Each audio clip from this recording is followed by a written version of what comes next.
casa do Senhor, nesse tempinho com estabilidade nessa chuva. Estamos aqui para mais um domingo na presença de Deus, um momento de aprendizado na nossa escola bíblica dominical. Oremos. Pai bondoso, como é bom poder estar na tua casa, poder ter esse tempo contigo para mais um momento de aprendizado na nossa escola bíblica dominical. Te agradecemos sempre por essas pessoas que têm se disponibilizado e vêm todos os domingos aqui para aprender a tua palavra. Que o teu Santo Espírito nos agracie hoje com a tua presença, nos dando sabedoria, direção, para que tudo aquilo que a gente aprender se torne uma prática na nossa vida. Como a gente faz todo domingo, apresentamos os nomes que estão nessa caixa, pedimos que os teus servos que estão mais próximos levem a eles uma mensagem através do testemunho de vida e que essas vidas sejam impactadas pelo teu Santo Espírito e se convertam.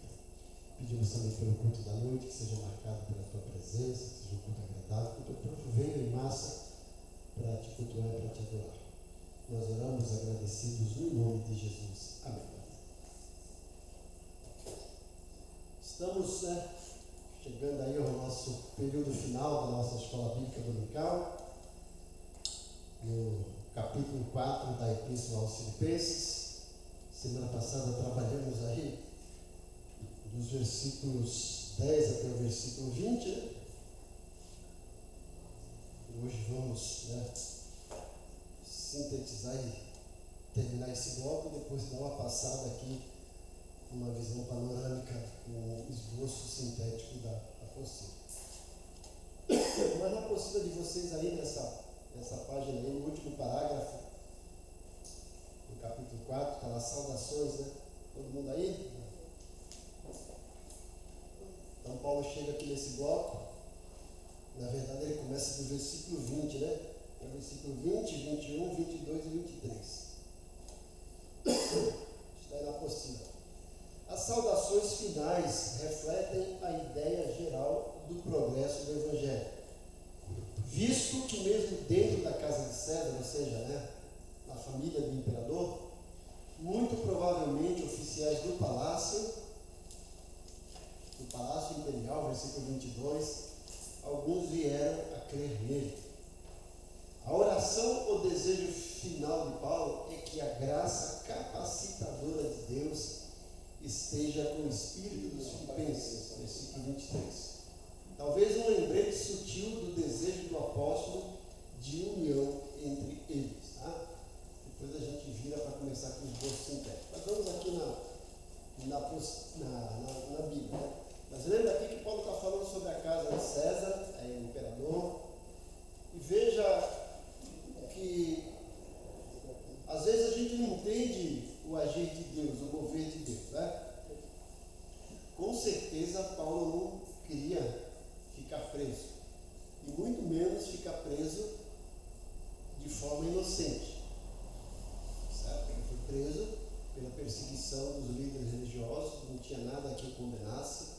O próprio tribunal romano entendeu isso, mas até para preservar a integridade de Paulo, porque ele tinha cidadania romana, o deixaram preso para que os líderes religiosos judeus do Sinédrio, aqueles que mataram Jesus, não matassem Paulo. Mas procure se colocar no lugar de Paulo, a agonia de estar lá preso, né? Não poder gozar da sua liberdade e avançar no progresso do Evangelho. Mas ao mesmo tempo, ele entende que o Senhor Jesus disse para ele: agora você vai ver o que é ser perseguido. Não que Deus quisesse condená-lo, mas Deus queria mostrar para ele que fazer a vontade de Deus nesse mundo corrupto gera oposição do inimigo das nossas almas, que é Satanás, e dessa sociedade que está corrompida com os conceitos totalmente distorcidos, o padrão da justiça totalmente escurecido. Então Paulo com certeza deveria, gostaria de estar em liberdade. Agora, por outro lado, se ele estivesse em liberdade, talvez ele não tivesse alcançado uma camada social, uma camada de pessoas que ele conseguiu preso e que livre ele não conseguiu. Ele fala aqui os da casa de César. Então, ele teve acesso aos guardas do império, a tropa de elite do imperador, que era chamada Guarda Pretoriana. Segundo alguns estudiosos, os soldados gostavam de ouvir Paulo pregar o Evangelho, até pela eloquência e pela sabedoria dele. Veja que quando ele vai fazer sua defesa diante do diverso do rei Agripa, o rei chega para Paulo, as muitas letras se fazem delirar. Veja que Paulo, muito eloquente. Então, ele consegue a atenção desses guardas, muitos se convertem, e até, provavelmente, aqui da família do imperador, porque ele fala, os da casa de César nos saúdam. A tropa de elite do imperador e a casa, a família do imperador. Coisa que, se ele estivesse livre, ele não conseguia alcançar essa camada. Então, tudo isso para a gente entender que Deus tem a sua maneira de agir e que às vezes a gente não entende. E Paulo pôde perceber isso durante o seu ministério. Quando ele chega, exatamente aqui na cidade de Filipos, para começar o trabalho, ele percebeu isso. Veja, ele vai lá, começa a pregar, ganha Lídia, uma vendedora de púrpura. Depois ele está pregando, levanta-se aquela jovem que tem o espírito de adivinhação. Paulo repreende aquele demônio, e o que acontece? Paulo vai preso. Mas o que aconteceu lá na prisão? Eles e Silas estão cantando, acontece aquele terremoto, e aí o carcereiro se converte, e toda a casa do carcereiro se converte. Agora veja, se Paulo não tivesse sido preso, lá em Filipos, a família do carcereiro não teria se convertido. E Paulo entende, e agora também, mais uma vez preso, ele entende que Deus o colocou lá, o deixou lá, para um propósito: ganhar os soldados e ganhar a família do imperador. Coisas que às vezes a gente não entende quando a gente está no leito de hospital, quando a gente está numa situação desagradável, algo que a gente não gostaria de estar, mas Deus tem o controle da situação. E nós precisamos entender isso. E Paulo acaba entendendo isso no seu dia a dia com essas experiências. E é por isso que ele vai falar assim: não me envergonhe do Evangelho, que é o poder de Deus para a salvação. E ele mesmo fala: todas as coisas cooperam para o bem daqueles que amam a Deus. Certo? Eu queria que a gente pensasse um pouco nisso. Mas vamos aqui para o versículo 20, 21 e 22, quando ele já vai se despedir das suas saudações finais, da sua bênção apostólica. Ele começa dizendo: ao nosso Deus e Pai seja a glória para todos sempre. Amém. Veja que ele chama aí o Senhor de Deus, porque Deus é Deus, né? É um título que só Deus obtém. Existem os deuses, mas o verdadeiro Deus é o Senhor. Paulo fala que ele é Deus, mas também Pai, o nosso Pai. Apesar de ter esse título de soberano, nós temos o direito à paternidade de Deus, somos filhos dele. E sendo filho, nós temos liberdade, acesso à intimidade com o Pai. Então, Paulo está dizendo: ao Deus e Pai seja a glória para todos sempre. Amém. Então, veja, por que Paulo fala isso, a glória? Porque ele vai expondo todo o avanço do Evangelho, mesmo ele sendo preso, né? O avanço do Evangelho através do ministério dele. E ele podia dizer: olha, eu sou Caio, graças a mim. Mas ele fala: não, a glória é a Deus e Pai, não é ele. Se eu consegui alguma coisa, foi por causa dele, foi ele que me capacitou. Então quem merece a honra, a glória, os anjos, é ele. Coisas que a gente deve lembrar sempre. Aí chega no versículo 21, saudem a todos os santos em Cristo Jesus. Os irmãos que estão comigo enviam saudações. Então, aqui é um indício de que nesse período, embora Paulo estivesse preso, ele tinha uma certa liberdade de receber pessoas, porque ele fala: os irmãos que estão comigo. E tanto é que Epafrodito foi lá, né? Diferente de uma prisão em que não pode receber visita, porque segundo alguns historiadores, nos últimos tempos de Paulo, ele fica numa masmorra sem direito à visita, só esperando lá alguém chegar para levá-lo para a sentença de morte. Mas aqui, embora preso, ele podia receber pessoas. Por isso que ele fala, né? Ó, especialmente os que estão, primeiro, né? Os irmãos que estão comigo enviam saudações. Aí ele vai para o 22, né?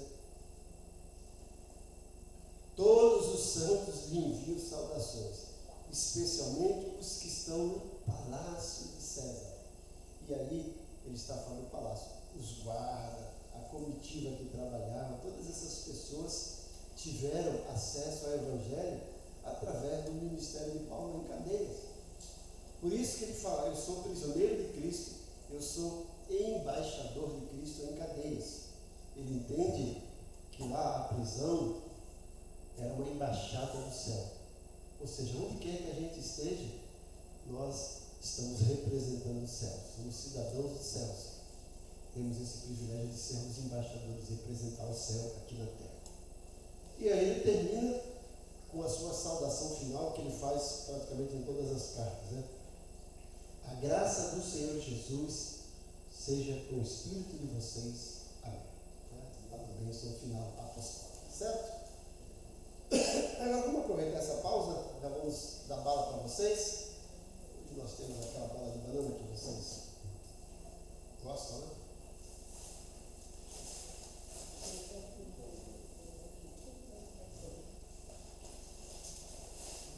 E vocês podem ofertar, você que está nos ouvindo, se quiser abençoar o ministério da Igreja Batista de Nésia, você pode fazê-lo através de depósito, transferência bancária e Pix. A nossa igreja tem conta no Banco Bradesco, agência 0045, conta corrente 92746, dígito 5. E o Pix é o CNPJ da nossa igreja, 44245-645-0001-47. Não esqueça de mandar o comprovante para a gente passar para o tesoureiro para a contadora, certo?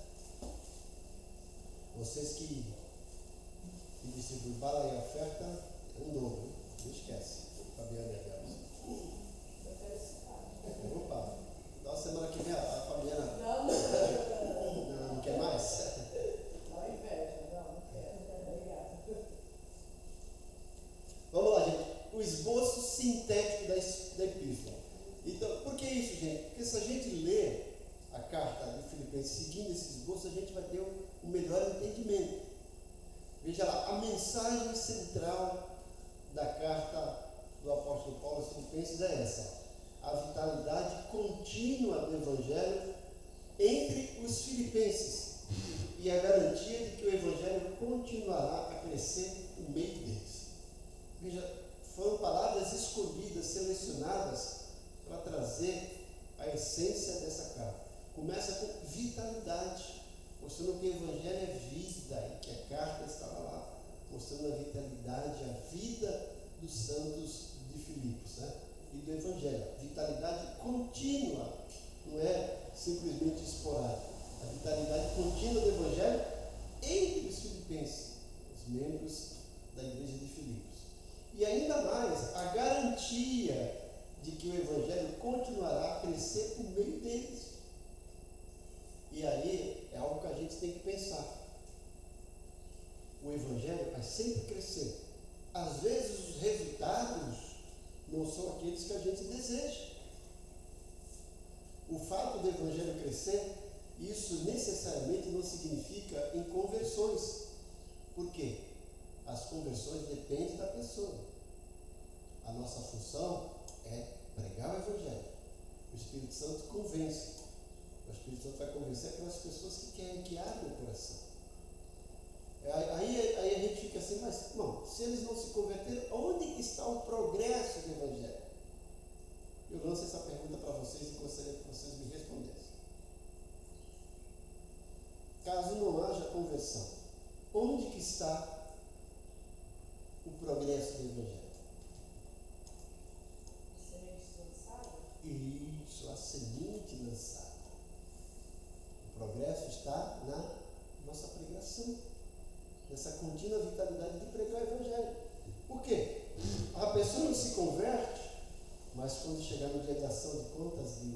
prestação de contas, né?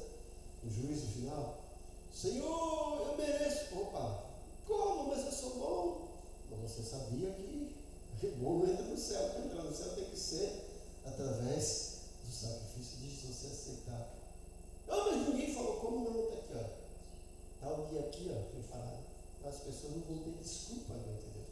Porque ouviram. Então isso significa que o Evangelho está progredindo. O Evangelho está chegando a outras classes sociais, a outra massa. E Paulo é testemunha disso. Os crentes de Filipos pregando lá para os seus amigos, para os seus parentes na cidade, e Paulo lá alcançando outra massa na sua prisão. E é isso que nós precisamos entender. Né? Nós, onde quer que estejamos, precisamos ser um testemunho vivo. Isso vai fazer com que o Evangelho continue a crescer. E Paulo está garantindo, o Evangelho vai crescer por meio de vocês. Certo? Bom, nos 2 primeiros versículos nós temos a saudação inicial que Paulo dá. Né? Paulo e Timóteo desejam graça divina aos cristãos e líderes cristãos em Filipos, versículo 1 e 2. Então veja que Paulo está com Timóteo quando está escrevendo essa carta. E ele está desejando as graças divinas, ação de graça, né? No começo, a saudação, graça e paz, que ele sempre costuma falar. E presta atenção que aqui ele está enviando essa graça e paz para os cristãos e líderes cristãos. Ou seja, era uma igreja que tinha uma estrutura, tinha líderes lá, plural. E Paulo envia essa saudação para os crentes comuns e para a liderança. Paulo não exclui ninguém. Feito isso, ele faz uma oração. Nessa oração, do versículo 3 ao versículo 11, a tônica da oração é o seguinte: ó, o envolvimento passado dos filipenses com ele na graça e no ministério de Deus motiva Paulo a orar pelo contínuo crescimento do Evangelho na vida deles. Então, veja que Paulo começa, né? Eu sempre que lembro de vocês, dou graças a Deus. Então, a postura, a vida dos crentes de Filipos levava Paulo a orar a Deus, mas uma oração não de Deus tem misericórdia daquele povo, né? Não, uma oração de agradecimento. Senhor, obrigado, porque aquele povo lá tem levado a sério o compromisso, tem pregado o Evangelho. E aí fica aquela pergunta: quando as pessoas oram por nós, será que elas têm algum motivo de dar graças a Deus pela nossa vida? Paulo tinha motivo de sobra para agradecer a Deus pela igreja de Filipos. Pelo que? Começa aqui, pelo envolvimento. A igreja estava envolvida. E é o que acontece com as igrejas hoje. Muitos não estão envolvidos, estão só lá. Eu falo que o crente ele precisa se envolver para se desenvolver. Não tem como ele se desenvolver se não se envolver. Ele precisa desses dois estágios. Se envolve, e quanto mais ele se envolve, ele vai se desenvolver. Nós precisamos disso. E aí nesse bloco, do versículo 3 ao versículo 11, nós dividimos em duas partes. A letra A. A atitude de Paulo para com os filipenses era de ação de graças por sua parte na graça e no ministério de Deus, e de confianças no contínuo progresso e envolvimento deles. Olha a construção. Ação de graças. Por quê?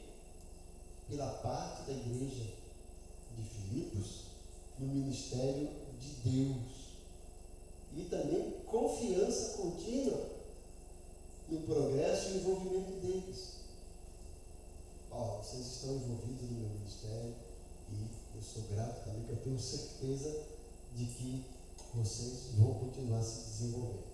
Parte B, a petição. O que Paulo pede agora na oração? A petição de Paulo em favor dos filipenses é que o amor e o discernimento cresçam entre eles, levando-os à maturidade para o louvor de Deus.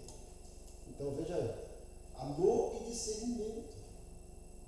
Nós precisamos pedir a Deus esse discernimento para discernir as coisas, né? Porque tem coisas que acontecem na nossa vida e a gente acaba não tendo discernimento. E a gente acaba se deixando levar, às vezes, por algo que aparentemente é bom. Mas, às vezes, nós precisamos aprender a discernir entre o bom e o mal. Mas, às vezes, o discernimento não é contra, a decisão mas o que é bom e o que é melhor. E às vezes a gente fica acomodado com o que é bom, mas tem algo melhor ali. E a gente não procura. Tanto é que quando Paulo vai escrever para a igreja de Coríntios, ele começa no capítulo 12 a falar sobre dons. E veja que ele fala, olha, buscai com zelo os melhores dons. Não apenas buscar o dom, busque os melhores. Mas aí ele termina o capítulo 12 dizendo, entretanto eu passo a mostrar para vocês um caminho sobremodo excelente. E Paulo vai falar sobre o amor. O que ele está dizendo? Nós como igreja, a igreja de Coríntios, isso é primórdio nos dons. Os dons é para a edificação da igreja. Busque os melhores. Mas olha, tem algo melhor ainda que vocês precisam, o amor. Paulo está querendo dizer, dom é importante, amor é essencial. Entre dom e amor, Paulo está falando, fique com amor. Porque se você tem dom sem amor, não vale nada. Ele vai falar isso nos 3 primeiros versículos. Ainda que eu tivesse, todo conhecimento, falasse língua, toda coisa, se não tivesse amor, nada seria. Então, nós precisamos desse discernimento, às vezes não apenas para distinguir, para escolher entre o bem e o mal, mas às vezes entre o bom e o melhor, certo? E Deus sempre quer o melhor para nós. Bom, no terceiro parágrafo, nós temos aqui um parágrafo de exortação e exemplo. No versículo 12, no capítulo 1, até o capítulo 2, versículo 30. Dá um bloco aqui um pouco grande, Pega a metade do capítulo 1 e vai até o final do capítulo 2. E esse bloco, nós temos aqui o primeiro ciclo do desenvolvimento da epístola. Os filipenses precisam responder com otimismo em fé e união às pressões externas por amor ao Evangelho, como demonstrado pelo exemplo de Paulo. Obrigado.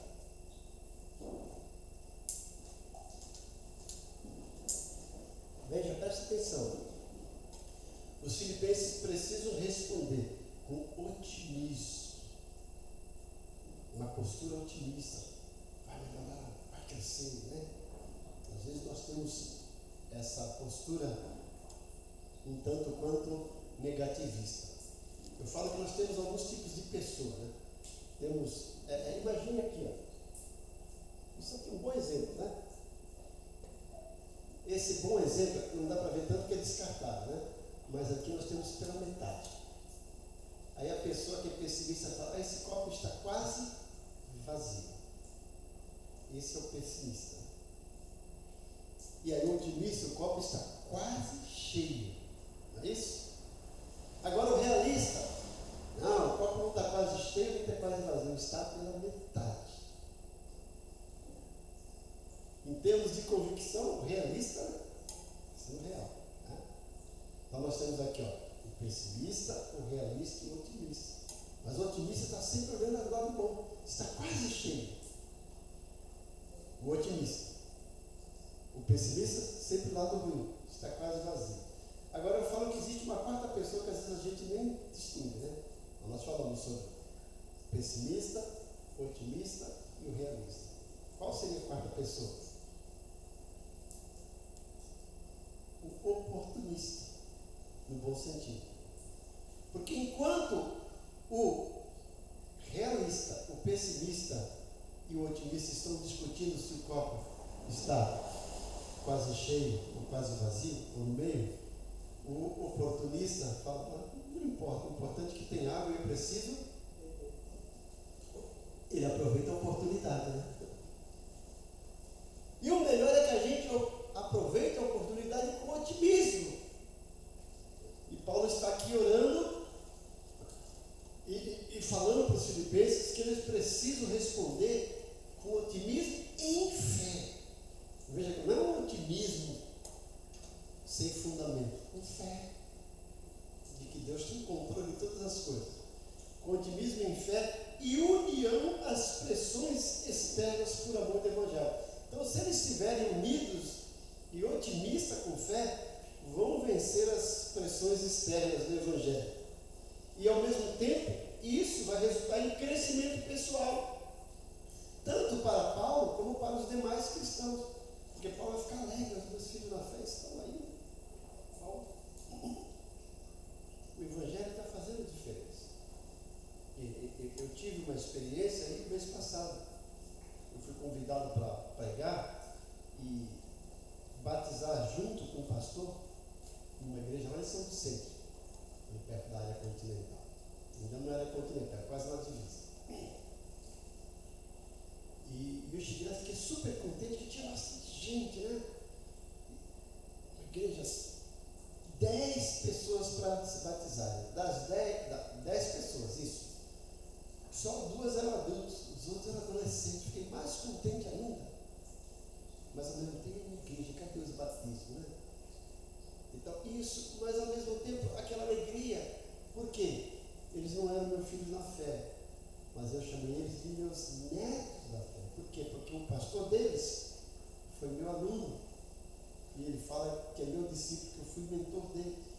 E eu fiquei contente, olha. Ele crescendo, a igreja crescendo. Eu plantei uma semente nele. E essa semente está germinando. É assim que a gente precisa entender. Então, isso veio também edificar a minha vida. Como também é dele, né? E é isso que Paulo está colocando aqui nesse bloco do capítulo 1, do versículo 12 até o capítulo 2, versículo 30. Então ele coloca aqui, ó, primeiro ciclo, os crentes, os filipenses precisam responder com otimismo e fé e união às pressões externas por amor ao Evangelho, como demonstrado pelo exemplo de Paulo. Versículo 12 ao 30. Aí ele começa aqui, ó, primeiro exemplo que Paulo dá. As circunstâncias aparentemente negativas de Paulo resultaram no progresso para o Evangelho, em crescimento pessoal para Paulo e outros cristãos. Então, as circunstâncias pareciam negativas, mas Paulo entende que Deus é o Senhor das circunstâncias, que nada acontece sem o seu consentimento, que Deus tem um controle absoluto de tudo. E se Ele está fazendo a vontade de Deus, isso que é importante. Nós temos que ter essa postura, gente. Quando alguma coisa acontece, a primeira pergunta é essa: como é que eu estou diante de Deus? Estou fazendo a coisa certa? Se eu estou fazendo errado, eu preciso consertar. Porque às vezes as coisas estão acontecendo e são consequências de más escolhas minhas, más atitudes, maus comportamentos. Agora, se não fiz nada de errado, se eu estou certo, então descanse em Deus. Aí a minha pergunta não é o que eu fiz de errado, Senhor, qual é o teu propósito nisso? Quero saber. Então, se está fazendo a coisa certa, primeira coisa, veja, está fazendo certo, descansa e agora deixa. Deus tem o controle das outras coisas. Embora pareça negativa, mas Deus está lá. Tem um propósito aí. Então, Paulo começa aí. As circunstâncias aparentemente negativas de Paulo resultaram no progresso para o Evangelho e em crescimento pessoal para Paulo e outros cristãos. O crescimento pessoal de Paulo, dos outros cristãos e do Evangelho está crescendo. Lembra? Paulo preso. Mas tudo isso contribui para o crescimento. Seu aprisionamento resultará em extensiva pregação do Evangelho e zelo renovado entre os irmãos. Veja, mesmo preso, o Evangelho continua sendo pregado. Porque mesmo Paulo fala, né? A palavra de Deus, né, não está presa, não está algemada. E ele lá na cadeia, ele tem a oportunidade de escrever as cartas, ter correspondência com o pessoal, pregar para os guardas, pregar para as pessoas que iam lá. Sua atitude abnegada para com o privilégio de pregar permitiu que ele se regozijasse no progresso do Evangelho, independentemente da motivação de outros pregadores. Paulo está falando, tem outros pregadores que pregam por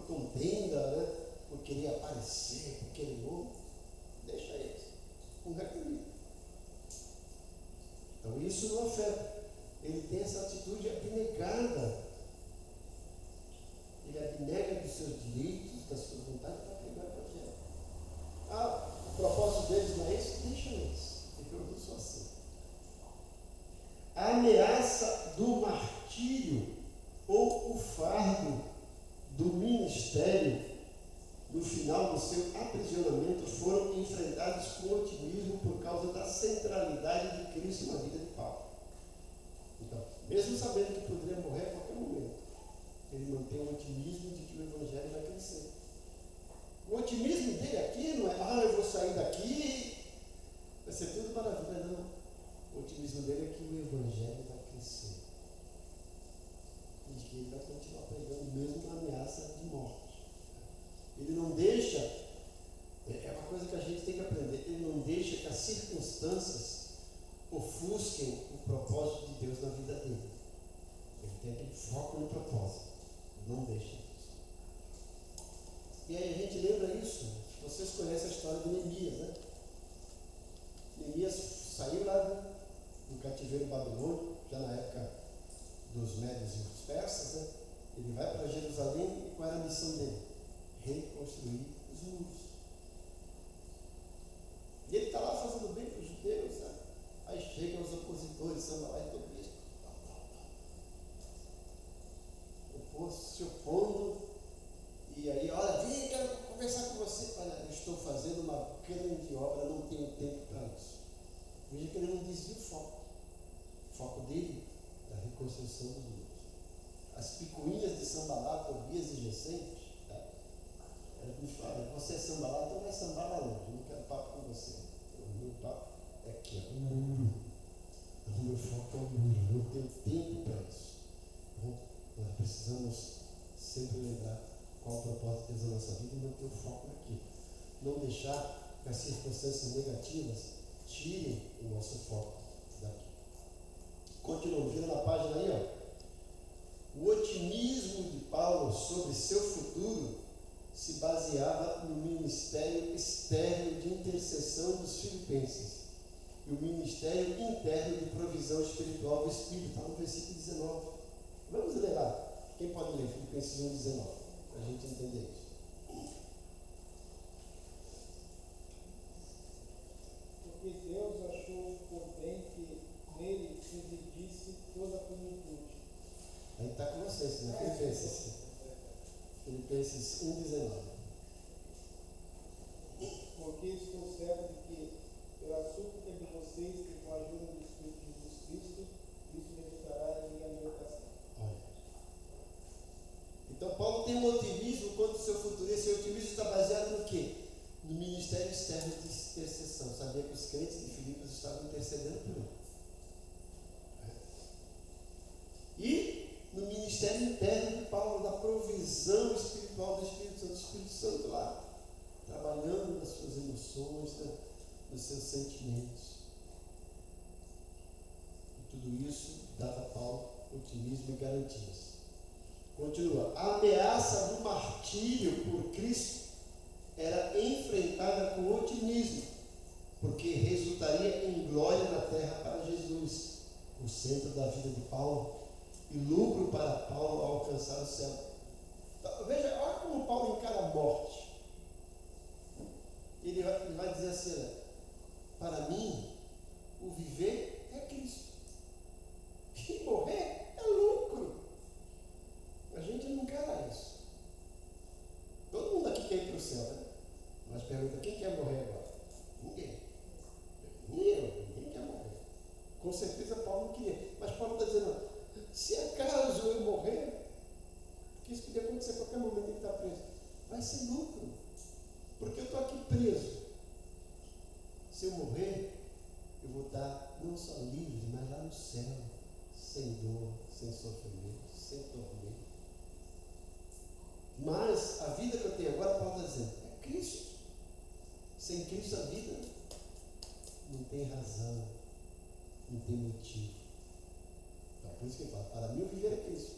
E se eu morrer, lucro. Mas ele fala isso porque ele tem Cristo na vida. Quem não tem Cristo, morrer não é lucro não. É perda irreparável. Né? Por isso que ele enfrenta a ameaça de morrer a qualquer momento de martírio com otimismo. Estava pensando, se eu morrer, o que pode acontecer? Se eu morrer, Deus vai ser glorificado na minha vida. E eu vou estar lá no lucro. Coisas para a gente pensar. Né? Bom, depois desse exemplo, Paulo agora faz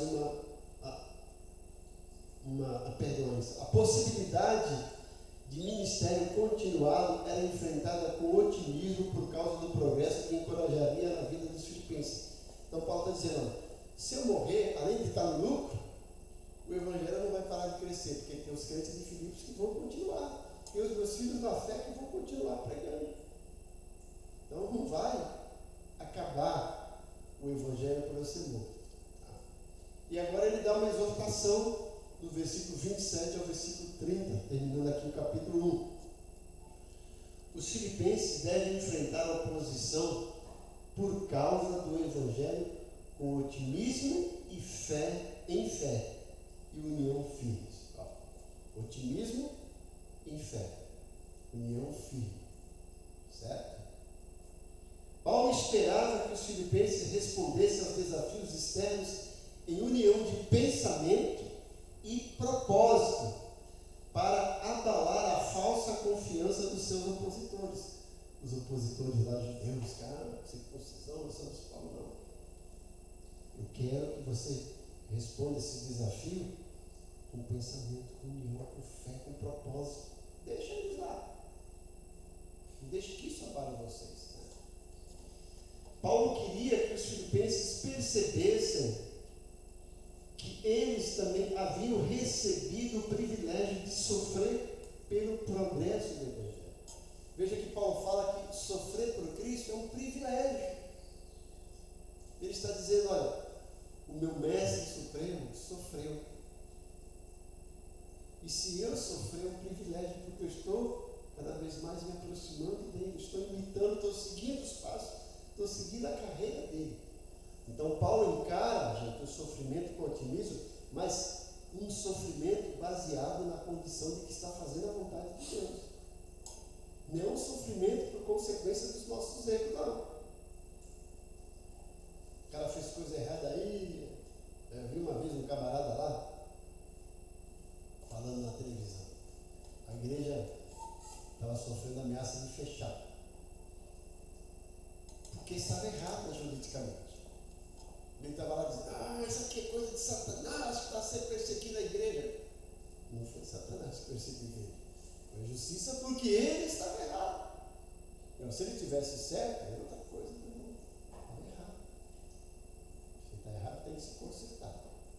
Então, o sofrimento causado por perseguição evangélica, se nós estamos certos, é outra coisa. Paulo fala que a gente tem que encarar com otimismo. Então ele termina esse bloco aqui. Paulo queria que os filipenses percebessem que eles também haviam recebido o privilégio de sofrer pelo progresso do Evangelho. Então, temos que entender que sofrimento faz parte da vida, gente. E principalmente quem é servo de Deus. Jesus não deixou aí registrado essa teologia da prosperidade, essa ideologia de que você é vencedor, campeão, de que nada vai dar errado. Não. Ele falou, olha, no mundo tereis aflições, mas eu não perco o ânimo, tem bom ânimo. Eu venci o mundo. Certo? É isso que Paulo quer passar para os crentes de Filipe. Então a gente vai ficar por aqui. Na semana que vem a gente vai continuar aqui no segundo ciclo, no capítulo 2, né? Logo a gente termina aqui essa apostila para ficar bem fixada na nossa mente. Cada vez que a gente lê, tem coisas novas que vão, né, se agregando e a gente vai percebendo. Por isso que eu falo, gente, quando o Hebreus fala que a palavra de Deus é viva e eficaz, e é mesmo. Quanto mais a gente lê, vai descobrindo coisas importantes do valor fantástico da palavra de Deus. Deus tem tudo sob controle. Ele sabe exatamente não apenas o que é bom, mas o que é melhor para nós. E se ele deixou algum pedido lá, não porque ele quer ser obedecido, porque ele sabe que aquilo que ele pediu é o melhor para nós. Certo? Oremos. Pai bondoso, muito obrigado por essa manhã, pelo aprendizado aqui da tua palavra. Mais uma vez que a gente faz sempre, pedimos que os teus anjos nos acompanhem pelos nossos lares, nos dê um dia abençoado e nos traga de volta para um culto também marcado pela tua presença. E nós pedimos isso agradecidos no nome de Jesus. Amém. Que a graça do Senhor Jesus, o amor de Deus Pai e a comunhão do Espírito Santo seja com todos. Beleza?